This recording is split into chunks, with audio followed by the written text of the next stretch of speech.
সোনালী সূর্যের প্রতি সম্মান দেখানোর জন্য আজকে আমি আপনাদের কাছে চলে এসেছি।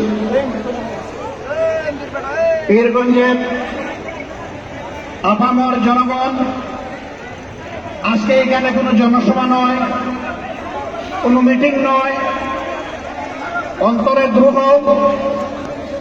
অন্তরে আগুনের জ্বালা, 15.5 বছরের গোটা জাতির উপর নির্যাতনের কষ্ট নিয়ে আজকে আপনাদের সামনে হাজির হয়েছি। এই 15.5 বছরে ইতিমধ্যে আমাদের জীবন থেকে 32টা ঈদ বিদায় নিয়েছে, কিন্তু বাংলাদেশের মানুষ ঈদ উদযাপন করতে পারে না।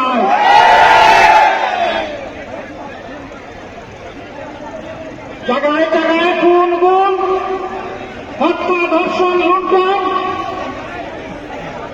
মানুষের উপর সীমাহীন নির্যাতন, জুলুম গোটা জাতির শ্বাস বন্ধ করে দিয়েছিল।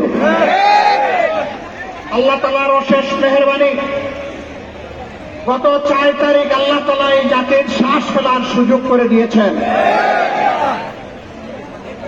এটাকে সকলেই বলছেন বাংলাদেশের দ্বিতীয় স্বাধীনতা যুদ্ধ। আর এই যুদ্ধের মহানায়ক আপনাদের সন্তান, আমাদের সন্তান আবু সাঈদ। আমি আমার পক্ষ থেকে, আমার দলের পক্ষ থেকে আবু সাঈদের প্রতি ভালোবাসা, কৃতজ্ঞতা এবং শ্রদ্ধা নিবেদন করছি। আমরা এসেছি তাদের মা বাপের মুখ দেখতে, আমরা এসেছি তার আপনজনদের মুখ দেখতে। সেই গর্বিত সন্তান জাতিকে মুক্তির পথ দেখানোর জন্য হাত তোলা পাখির ডানার মতো দুই দিকে দিয়ে বুক চেপে দাঁড়িয়ে বলেছিল, বুকের ভিতরে তীব্র জ্বালা, তোদের ইচ্ছা হবে আমার মুখে গুলি কর। ভাষণেরা তার মুখের কথা শুনেছে, বুকের ভাষা বুঝতে ব্যর্থ হয়েছে। এই জন্য এদেশে আপামর জনগণের ট্যাক্সের টাকায় কিনা অস্ত্র আর ভুলের দিয়ে আমাদের কলিজার টুকরার কলিজাকে ঝাঁঝরা করে দিয়েছে। আমরা ধিক্কার জানাই। এই কাজ যারা করেছে তারা মানুষ নয়, তারা পশু। এই পশুদের বিচার অবশ্যই হবে এবং ইনশাআল্লাহ বাংলার মাটিতে এদের বিচার হবে। শুধু গুলি করা নয়, এই গুলির নির্দেশদাতাদেরও বিচার হতে হবে, ষড়যন্ত্রকারীদের বিচার হতে হবে। বিচারের একটা অংশ ইতিমধ্যে হয়ে গিয়েছে, আর তার আগে টের পেয়েছেন। আলহামদুলিল্লাহ। তুইজ্জু মান তাশাউ ওয়া তুযিল্লু মান তাশাউ বিয়াদিকাল খায়র। ইজ্জত এবং বেইজ্জতের চাবি কার হাতে? কল্যাণের পুষ্পফলক কার হাতে? আল্লাহ তাআলার হাতে। সেই আল্লাহ তাআলা সম্মান দেওয়ারও মালিক, অপমানিত করারও মালিক। আল্লাহ তাআলা ক্ষমতা দেন এবং ক্ষমতা নেন। ক্ষমতায় গিয়ে বুঝ থাকে নাই। বাংলাদেশের মানুষকে নিজের জমিদারির প্রজা মনে করা হয়েছে, তার চাইতেও নিকৃষ্ট কিনা দাস মনে করা হয়েছে এবং সেরকম আচরণ করা হয়েছে। এখান থেকে সকলের শিক্ষা নেওয়া উচিত। সম্মানিত ভাইয়েরা, আমি আর কথা বাড়াতে চাই না। আল্লাহ এই মাটিকে ইতিহাসের অংশ বানিয়ে দিলে এই গৌরব শুধু আপনাদের, আপনাদের এই সন্তান, এই মুক্তিযুদ্ধের মহানায়ক।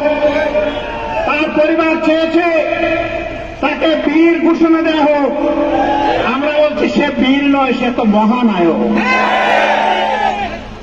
কে ঘোষণা দিল না দিল তা জানি না, কিন্তু বাংলাদেশের 18 কোটি মানুষ এই ঘোষণা দিয়ে ফেলেছে। এটা জনগণের ঘোষণা, এটাই শ্রেষ্ঠ ঘোষণা। এরপরে যদি কোন সরকার দেয় আমরা তাদেরকে মোবারকবাদ জানাবো। আমরা এসেছি সেই যুব সমাজকে অভিনন্দন জানাতে এখান থেকে আপনারা বিশ্বাস করুন, দফায় দফায় জেল কেটেছি, নির্যাতিত হয়েছি। আমি এখানেই এদেশের লক্ষ লক্ষ মানুষ, আলিম উলামা, প্রতিবাদী কণ্ঠ সবগুলোকে স্তব্ধ করে দেওয়ার চেষ্টা করা হয়েছিল, কিন্তু প্রমাণ হয়েছে স্তব্ধ করতে চাইলেই স্তব্ধ করা যায় না। অভিনন্দন জানাই আবু সাইদের যারা সঙ্গী সাথী সেই যুব সমাজকে, সারা বাংলাদেশের যুবক যুবতীদেরকে, ওই যুবক যুবতীদের মা বাবাকে, ওই মাকে যিনি কুলের বাচ্চা বুকে নিয়ে বলেছেন সন্তানদের গুলি করে পাখির মতো মারা হবে, আর আমি মা হয়ে ঘরে বসে থাকবো, এটি আমার পক্ষে সম্ভব নয়। আলহামদুলিল্লাহ, এটি ছিল জনতার অভূতপূর্ব উত্থান, এবং সেই গণ উত্থানে আল্লাহর শপথ 15.5 বৎসরের জমায়েত, জঞ্জাল, জুলুম দেশে গিয়েছে এবং চিরদিনের জন্য দেশে যাবে ইনশাআল্লাহ। যারা এই জাতিকে অপমানিত করেছে তারা কখনো সম্মানিত হতে পারবে না। ক্ষমতায় শেষ পর্যায়ে টিকে থাকার জন্য একদিন আগেও বেপরোয়াভাবে 136 জন মানুষকে হত্যা করা হয়েছে। আমরা সেই সমস্ত মাদেরকে আমাদের পক্ষ থেকে সহানুভূতি এবং কৃতজ্ঞতা জ্ঞাপন করছি, যারা তাদের বুকের তন হারিয়েছে।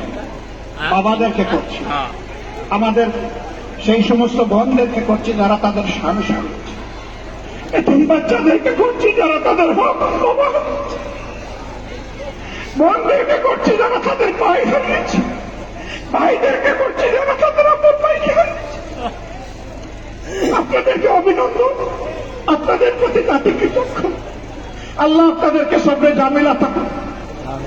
যুব সমাজকে অভিনন্দন আবারও জানাই।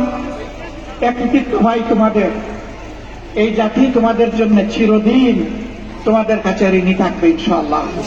কিন্তু তোমাদের প্রতি আমার অনুরোধ, ছেড়ে দিও না এই জাতিকে, ঠিক চোখ চোখ দিয়ে তাকিয়ে থাকো, আগামীটাও তার যেন স্বৈরাচার হয়ে উঠতে না পারে। আগামীর বাংলাদেশ যেন হয় স্বৈরাচার মুক্ত বাংলাদেশ, জুলুম মুক্ত বাংলাদেশ, ইনসাফের বাংলাদেশ, প্রত্যেকটি নাগরিকের গর্বের সাথে বেঁচে থাকার বাংলাদেশ। আমরা সেই বাংলাদেশের অপেক্ষায় থাকলাম। আবারও আপনাদেরকে অনেক সালাম, অনেক শুভেচ্ছা, অনেক অভিনন্দন, অনেক কৃতজ্ঞতা। আপনারা দোয়া করবেন আমাদের এই মজলুম দল আপনাদের পাশে, জনগণের পাশে, জাতির ক্রান্তি লগ্নে সুখে এবং দুঃখে উভয় অবস্থায় যাতে আপনাদের পাশে থাকতে পারে আমাদের জন্য দোয়া করবেন।